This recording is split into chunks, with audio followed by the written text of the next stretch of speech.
Season 5 of World of Tanks Blitz is almost upon us, and with that comes the inevitable balance changes.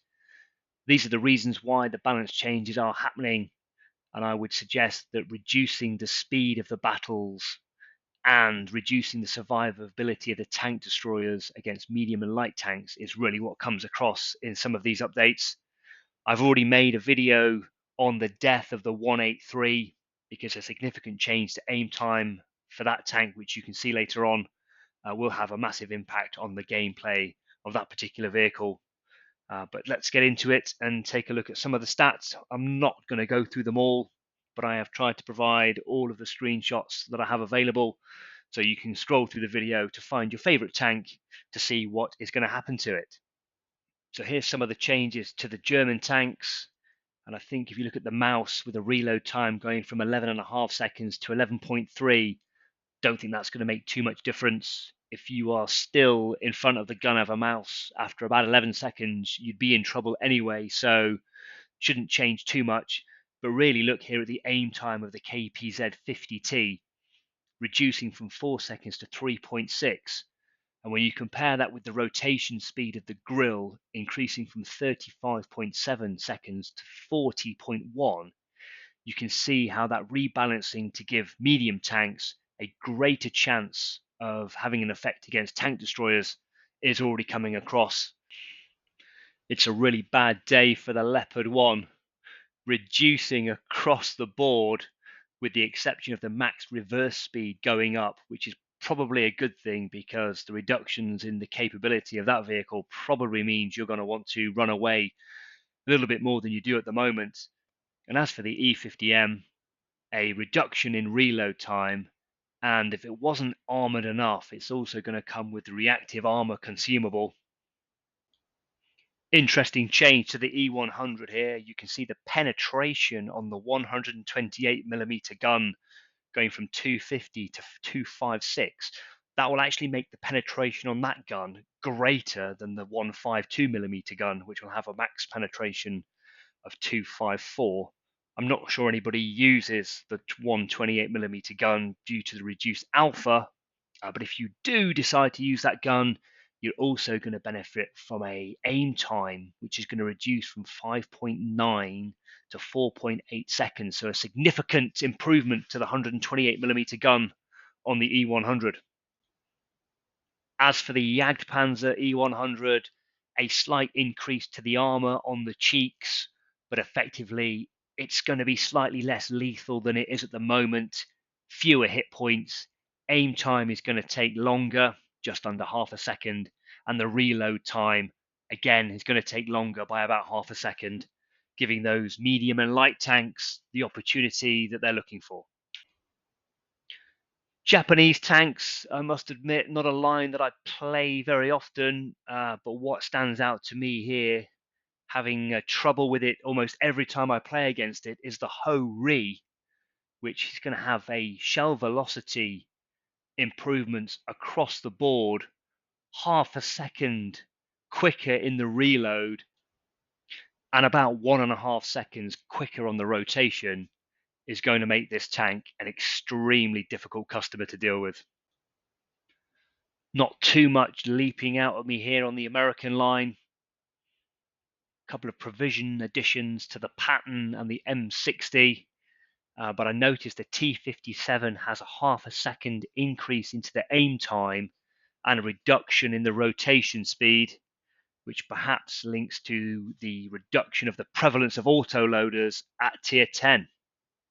A slight reload time improvement for the Concept, half a second aim time improvement for the T110E4. I think the one to highlight here is the XM66F, which is getting a change of its standard ammunition from AP to APCR and a fractionally quicker reload time. It's going to make that tank even more challenging than it already is.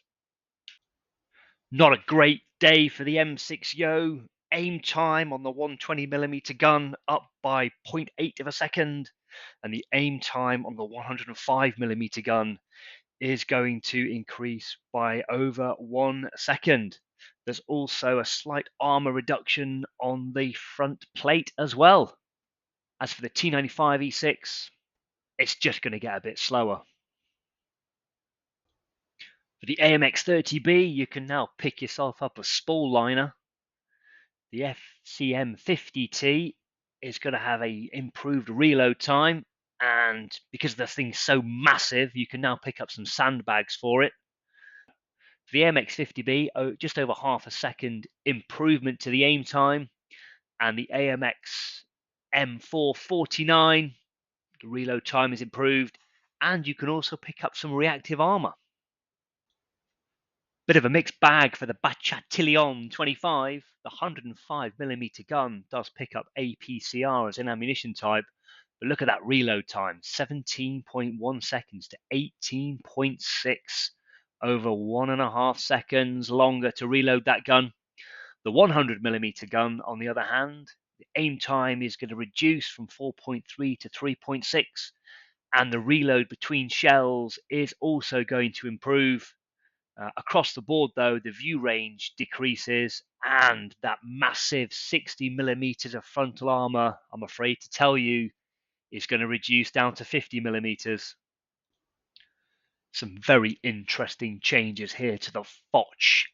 Look at the alpha damage there, going up 500 to 560 and 600 to 620. Mobility is also going to improve with the terrain crossing capacity being enhanced. The reload time is going to get worse, 18.2 seconds to 19.18, so almost 1 second longer to reload that gun. And it's going to be slightly slower on the turn, and you can get 10 meters closer before the FOCH will see you. But look at these armor changes, 180 on the frontal plate going up to 200. I don't think it's the hatch, whatever that is on the right-hand side, the commander's viewport, increasing from 180 to 200 and from 200 to 245. FOCH drivers, you better make sure you protect that front plate, though, because it's going to go from 120mm down to 90, but still a formidable opponent. Into the Chinese tanks then. I don't see anything significant leaping off the page at me here. The WZ-113, you're effectively going to be able to turn that tank quicker than you do at the moment, with the rotation going from just under 38 seconds to just under 31 seconds. Minimal changes to the WZ-132 penetration numbers, but I suppose the reload time reduction from 7.57 to 7.09, so half a second, is an improvement for that particular vehicle. Other than that, I'm not seeing anything wildly outrageous. So the 121B does get some armor improvements, 240 to 252 on the turret and 120 to 130 on that frontal plate, with 50 extra hit points, but it pays a price with the power to weight ratio increasing. The 114 SP also has some armor increases to the front, and the Type 59 follows suit, again with some armor increases and also some increases in hit points, but it also benefits from nearly half a second reload enhancement as well. Well, here it is, and I mentioned it earlier on. I've also made another video on this, but what I determined to be the death of the 183. Shell speed velocity reductions across the board, but significantly that aim time is going to go from 5.3 to 6.4 seconds. You can improve the shot dispersion from 4.3 to 4.22 all you like. That extra 1.1 seconds to bring that 183 onto target, I think, is going to be quite significant and a real shame. And the FV4005 does not escape the aim time wrath either, with 4.6 seconds becoming 5.1. The Badger, on the other hand, well, that's going to get a bit quicker. Forward speed is improving, terrain crossing capacity is improving as well, and it's also going to rotate slightly quicker. And as for the FV215B, almost nothing to write home about with that one. So the FV4202, a very welcome aim time improvement for 4.2 to 3.9 when you're smashing those Hesh rounds into unsuspecting enemies. Vickers Light, yes, increase in hit points, thank you very much. Improved reload time. The Alpha is increasing for the premium ammunition from 260 to 350. But if we look further down, we can see the penetration values are going to reduce from 290 to 180 for that particular ammunition type. Aim time is going to improve by about half a second as well, which is also very welcome. And for a light tank to see the power to weight ratio improve from 25.1 to 28.6 should hopefully make this tank even more maneuverable than it already is. Not sure how that's going to be offset by the terrain crossing capacity, reductions in the numbers across the board there, and also unsure what the shot dispersion of HC to Hesh means. Is that recognition of that premium ammunition type, like the FV4202, is going to be Hesh rounds? Speaking of Hesh rounds, let's look at the Chieftain Mark 6. You can see there the premium ammunition, the gold shell, is going to change from APCR to Hesh, giving this tank quite a unique characteristics for a tier 10 heavy. It's also going to come with tungsten shells as a provision as well. So some interesting changes to the Chieftain, slightly quicker on the rotation, but also slightly slower on the aim time. So we'll see how that one goes. And the Super Conqueror, will it still be super after this? Only time will tell. The aim time is going to get worse by 0.6 of a second. That could be quite significant. But the reload time is going to improve by, what's that, 0.4 seconds. On to the Russian tanks then, and I think I would summarize these as being negligible and borderline insignificant. Not going to dwell on these too much. I don't see anything that's going to dramatically change how you would play these tanks or how you would play against them. As for the Object 907, the rotation speed is going to improve by about 5 seconds. But as for the rest, all pretty minor in terms of changes. Less, I suppose, the T62A, which is going to have a reload time increase from 6.5 seconds to 6.9. Also, massive reductions in the shell speed velocity for the T62A, particularly the 1,535 reduction down to 990. That might have an impact at shots from range. And the IS-7 lower plate, slightly easier to penetrate, reduction in the armor from 150 to 139. The Object 263, it's going to be even more nimble than it is at the moment. Rotation speed reducing from 42.5 seconds down to 38.6 seconds. And it's going to get slightly quicker aim time as well.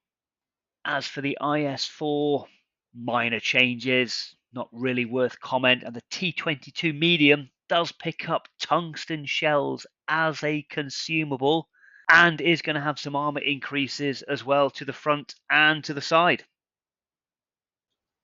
Okay, into the European line then. The Kranwagen penetration values are getting worse, but the alpha damage is improving. There's also some changes to the reload times there. You can pause the video and pick your way through those. The Progetto has changes to the loading time of the first and second shell, getting slightly longer. Does get a 100 hit point boost, though, to make up for that, I guess. I think the only other thing of note here is the STRVK aim time is going to get worse, 3.4 seconds to 3.9, so half a second longer before the STRVK will be aimed in. The reload time for the Minotauro broadly is improving, but for the SMV it is getting worse, and both tanks are receiving reductions in their armor profiles. So the VZ55 is saying auto load gun for 2 shells as an addition, so potentially a new gun for that particular tank. But broadly across these 4 tanks, there is not too much of any significant note.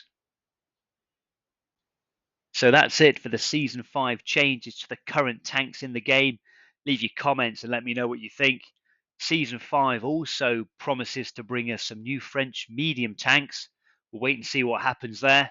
Hope you enjoyed the video, and don't forget to like and subscribe. Thanks for watching.